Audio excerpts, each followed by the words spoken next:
Jackson, and welcome to this new episode of LCJ Live. We are live. It's Sunday, November 3rd, 2024.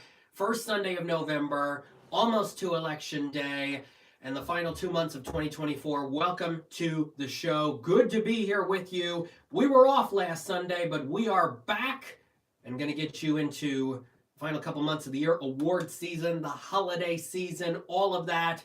So much to talk about, so much to get into on this episode of LCJ Live. We've still got a little Halloween before we get into Thanksgiving and Christmas. Treehouse of Horror is tonight on Fox. I'll show you something cool I got from Fox the other day here in a second. As always, send in your questions and your comments. We're going to get into the box office. But I also got to mention my pal here, President Mater, here for Election Day. President Mater is going to unite this country on Tuesday. Get out and vote. I will be voting. I will also be voting for the Critics' Choice Documentary Awards winners. Our ballots actually come Tuesday. I think that's happened before. So I will be doing double voting on Election Day. A lot of great documentaries this year nominated, like Piece by Piece, The Remarkable Life of Evelyn, music by John Williams, which is now on Disney+, which I watched the other night. It's fantastic. It's probably one of my favorite movie experiences of the entire year. I love music by John Williams. I Am Celine Dion is nominated, The Greatest Night in Pop, Jim Henson, Idea Man, some really good documentaries, some documentaries that didn't get in that should have gotten nominated. They'll all be honored next Sunday, November 10th, at the Critics' Choice Documentary Awards, and the voting happens, like I said, for Critics' Choice members starting this Tuesday. And of course, on Tuesday, Election Day, get out and vote. President Mater says, get out and vote on Tuesday. All right. Venom: The Last Dance is your number one movie once again. It was number one last weekend, had the lowest open of the franchise by a lot, $51 million. The drop was not humongous this weekend, $26.1 million, only down about half. That's not terrible. It's at $90.1 million right now for Sony, and that's exactly what the last Venom movie, Let There Be Carnage, opened to 3 years ago. So we're now at that point. Those two Venom movies both totaled $213.5 million domestically. At this point, I'm thinking 130, 140, maybe that's even a tad high for where this Venom will end up. Nowhere close to that. I still haven't seen Venom yet. I will catch up on it at some point. Same with the second one. I did not run out and see the second one because I hated number one, and then I watched number two eventually on DVD, and I hated that. Oh my gosh. So Venom number one again. We'll see if it's number one next weekend. There is a movie that could take it out of that top spot. We'll talk about that in a minute. Number two, yet again, is the movie that families keep going to for escapism, and that is The Wild Robot. Added $7.6 million. Made more money this weekend than it did last weekend. It's at $121.5 million for DreamWorks and Universal, a leading contender for Best Animated Feature honors this award season. Pete Crooks, Venom is such a waste. Awful. CGI looks horrible. So many great movies out right now. I wish I could tell you that Conclave's a great movie. If you did not see my thoughts on it, I will tell you more in just a moment. Number three is Smile 2, which added $6.8 million. It's at $52.7 for Paramount. This is about half of what the first Smile totaled to, like $108 million. Just 2 years ago, Paramount thought they had a great new franchise, and yet this Smile is only going to get a little more than $60 million. That last one, yeah, it was like 108, 105, something in that department. They got to be surprised, but they've had a lot of horror competition lately, and that will continue through the end of the year. Number four this weekend is Conclave. It made $6.6 last weekend, down just slightly, $5.3 million this weekend. That's a very good hold.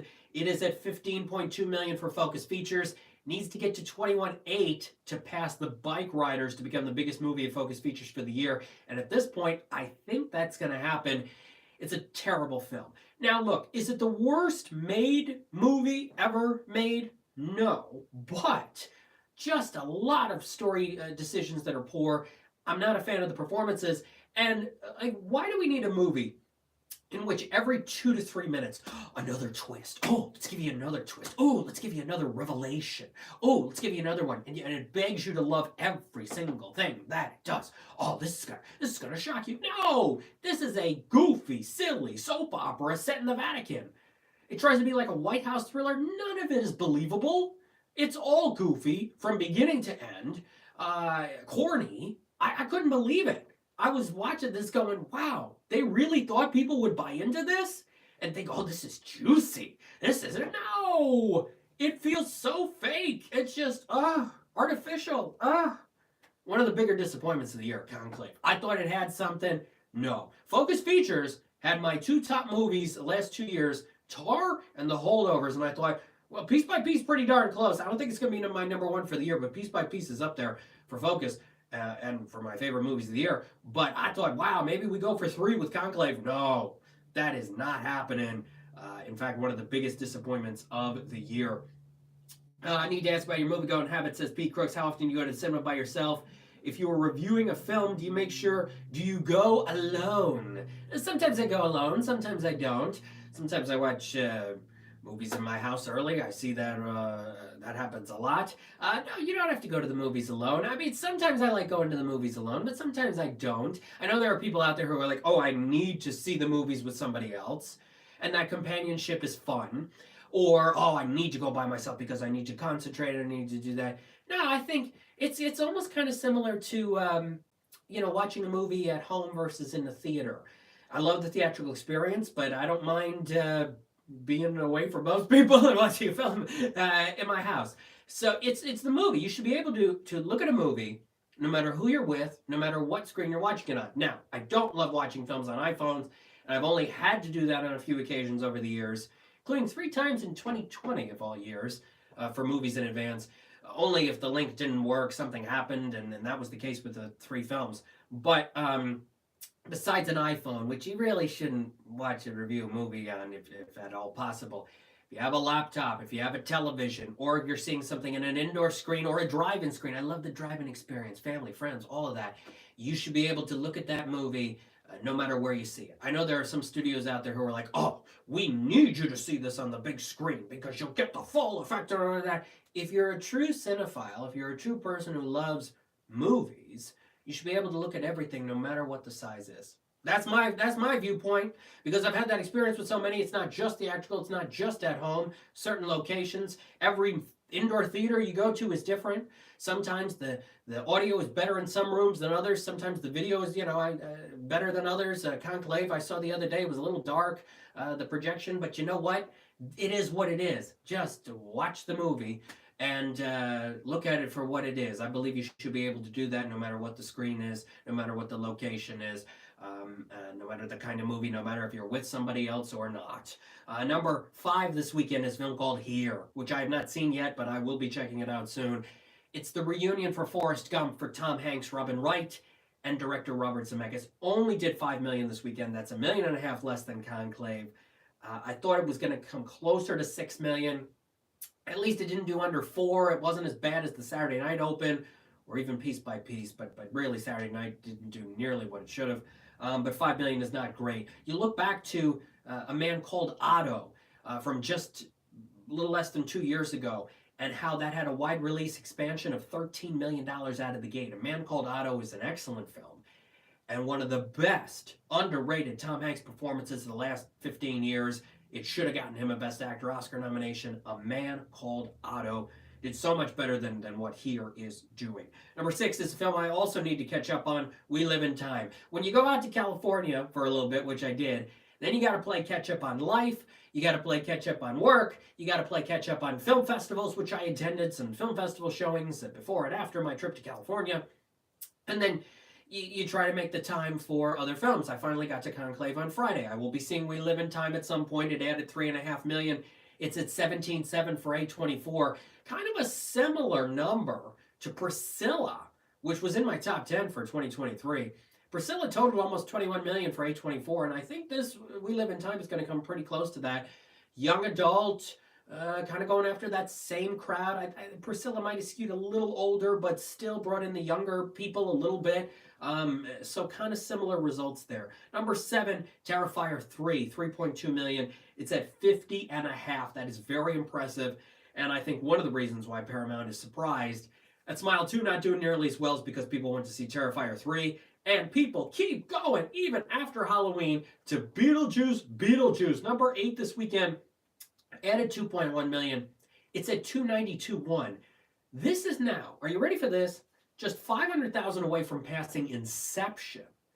to become the fifth biggest non-DC or Harry Potter film for Warner Brothers since at least 1997. That stat could go even farther back.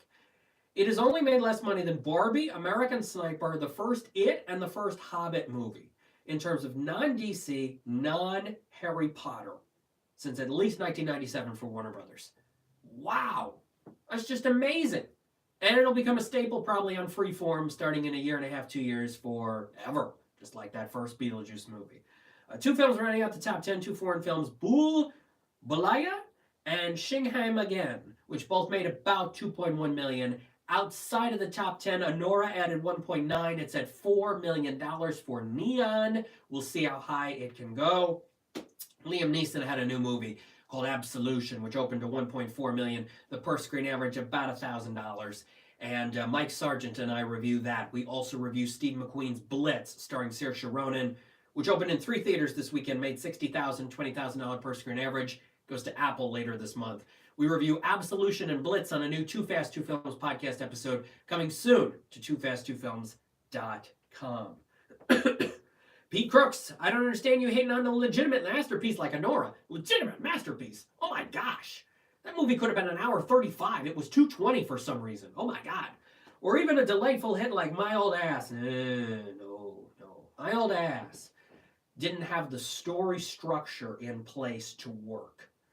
Concept and execution from beginning to end did not work. I wanted to root for it, but it did not work. And then we've got an animated film that opened up this weekend. Hit Pig did about $945,000, maybe even close to $1 million for Viva Kids. That's not bad. And my conversation with directors David Feiss and Cinzia Angelini is available now at lcj.podbean.com, animationscoop.com as well. Clint Eastwood's new movie, Juror Number 2, opened in about 35 theaters. Warner Brothers not reporting official money. However, the deadline estimate puts it at about $260,000 to $275,000, or a per theater average of $7,400 to $7,900. That's not bad. I think a lot of people are interested in seeing it. I think Warner Brothers should give Clint Eastwood an awards campaign he deserves, and hopefully the film is good. I'll be checking that out as soon as I can. Also, A Real Pain, which I will be seeing when I can. 4 theaters, $240,000. That's a per theater average of $60,000. That's very good. And the film is only an hour 28, hour 29. So probably a lot of show times in those 4 theaters that it's in. A Real Pain will continue to expand to more theaters nationwide over the next few weeks. That's the Jesse Eisenberg film with him and Kieran Culkin from Searchlight. Only Searchlight's second movie this entire year. They've still got Night Bitch, which I have seen. I have seen Night Bitch with Amy Adams. And also the Bob Dylan movie is coming for Christmas Day. I haven't seen that yet. A complete unknown. But I have seen Night Bitch. Here's what I'll say about Night Bitch. It's an interesting movie. It's not as dark as I thought it was going to be. It's Amy Adams is fine. I think she could get Best Actress, Comedy, or Musical Golden Globe nomination. How much farther will her awards path be? It depends on how the year is going. There's a lot of contenders. Amelia Perez, which I saw last weekend, I liked for the most part. It's got third act problems, but I liked it. That's going to get a lot of attention, a lot of lead actress performances, Angelina Jolie and Maria, which I'm looking forward to, and a lot of others. So we will see. I don't love Night Bitch as a movie. I've got some story problems. I will get to more thoughts as we get closer to its release on December the 6th. As I mentioned, voting and Critics' Choice Documentary Awards voting is happening this week. Speaking of Netflix, The Piano Lesson is coming out in select theaters on Friday, goes to Netflix later this month. It's got a lot of awards buzz behind it. John David Washington, Samuel L. Jackson, Danielle Deadwyler in that supporting actress category. So I'm looking forward to The Piano Lesson. Also from Lionsgate out in theaters this weekend is The Best Christmas Pageant Ever, which had nationwide pay preview screenings yesterday, and Lionsgate needs a win. They have been struggling. They even re-released White Bird for some reason in theaters nationwide this weekend. I think that was wasted space for theaters because nobody's gone to White Bird. But they have The Best Christmas Pageant Ever. Judy Greer is in it. Could bring in families and that faith-based audience this coming weekend. But that's not the movie I think could be number 1. And neither is Elevation, and a small indie action drama sci-fi with Anthony Mackie. The movie I think that could be number 1 next weekend is Heretic, starring Hugh Grant from A24. I've been seeing the trailer for this for a long time, and I don't know if I'm going to get to it immediately because, like I said, I got to catch up on some other films, and screen some other ones in advance. But this could be number one if the horror momentum is still there post Halloween. If Venom drops down to 13-14, maybe this does a 13-14, or it could be a little less than that. So it could be a three-peat for Venom, or Heretic goes to number one next weekend. We'll have to see. If I put money on this, don't discount horror and don't discount A24 right now, so that we could have a new number one champ next weekend. But Venom could three-peat, and then Red One will definitely be number one for the weekend of November 15th. Amazon MGM behind that. Chris Evans, Dwayne The Rock Johnson. I almost said Chris Rock, but it's Chris Evans and The Rock. Action holiday comedy for families, but it's PG-13. It'll come out on November 15th. Then we've got Gladiator and Wicked, and then Moana, and then we're into December with some big awards movies, plus Craven, plus Sonic, plus Mufasa, and some other holiday films and some indies and some other awards ones. Lots of things for the holiday season. I want to show you before we go here. This is what I got from Fox. Yes, Denim instead of Venom. That is tonight. Treehouse of Horror, 8 o'clock, Fox. New Treehouse of Horror from The Simpsons. Then they're going to do another Treehouse of Horror type thing later this season. But very cool. Thank you to Fox and Animation Domination. Those folks there are fantastic, and enjoyed that. It had some Halloween candy as well that I was able to hand out the other night. So yes, lots of fun. Joey says, cool, thank you. Yes, I love getting swag. Award season swag, and had some fun at New York Comic Con last month for some Animation Domination stuff. Hey, by the way, I saw the Wallace and Gromit movie recently. Excuse me. The animated new Wallace and Gromit feature, Vengeance Most Foul, which if you haven't put it into your animated feature ballot, put it in, because I think it's a contender to be nominated. The Academy may say we already gave Wallace and Gromit a feature Oscar, animated feature, nearly 20 years ago, but I mean, if Wild Robot's in, and Inside Out 2 is probably in, I would put Wallace and Gromit in there, and then you've got a couple more slots, and we'll see how things are going. But I think you should put Wallace and Gromit in your top 5 or 6, because I think a lot of people are going to fall in love with it, because it's really good, and it's emotional, and for fans of this franchise for decades, how can you not enjoy it? How can you not be moved by what Nick Park and the whole team do? It's really fun. It's really good. It's going to be on Netflix January 3rd, but it's getting a qualifying run. But I do recommend the new Wallace and Gromit, and I think it's going to be on that Oscar animation ballot. All right. That's today's episode of LCJ Live. Thank you for watching. We'll be back here next time. It could be Saturday. I'll let you know. I'll keep you posted. But for more, go to X at LCJ Reviews, Instagram at LightsCamJackson. The website is lights-camera-jackson.com.